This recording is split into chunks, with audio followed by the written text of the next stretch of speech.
Iran యుద్ధం, America యుద్ధంలో special ఏంటంటే, ఇరాన్ అనేది విశాలమైన దేశం. ఇప్పుడు మన దేశం కంటే పెద్దది విశాలంలో.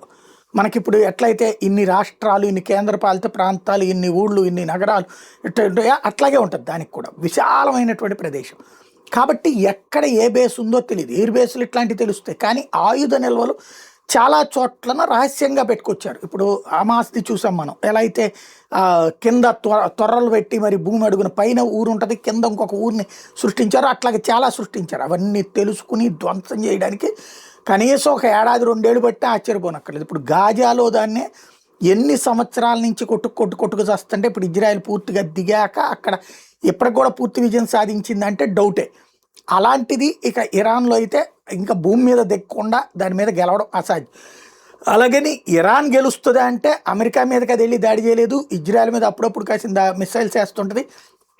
గల్ఫ్ దేశాల ఆర్థిక వ్యవస్థను చిన్నాభిన్నం చేస్తుంది కానీ అది గెలవగలిగే సీన్ ఏం లేదు. ఇప్పుడు చూస్తే మొదటి రోజున 350 బాలిస్టిక్ మిసైల్స్ వాడింది కాస్త 8వ రోజుకి 15 బాలిస్టిక్ మిసైల్స్‌కి వెళ్ళిపోయింది. పడిపోయింది వాళ్ళు వాడేది. అలాగే మొదటి రోజున 294 స్వామ్ డ్రోన్స్ వాడినటువంటిది 8వ రోజుకి వచ్చేటప్పటికి చాలా తగ్గిపోయినటువంటి పరిస్థితి. అంటే డ్రోన్స్ తగ్గిపోతున్నాయి, ఇవి తగ్గిపోతున్నాయి. ఎక్కువగా ఇక కాస్తో కోస్తో వాడుతున్నది డ్రోన్స్ని మాత్రమే. అంటే వాళ్ళ దగ్గర ఉన్నటువంటి వెపనరీ డౌన్ అవుతున్నటువంటి పరిస్థితి, లేదా ఎందుకు వృధాగా నిదానంగా కొడదాంలే అని చెప్పి ప్లాన్ చేసి కొడుతున్నారన్న తెలియదు. బట్ ఇరాన్ ఖచ్చితంగా అది బతకాలంటే యుద్ధం మానాల. అలాగని ఆత్మాభిమానం వదులుకుని వెళ్ళదు.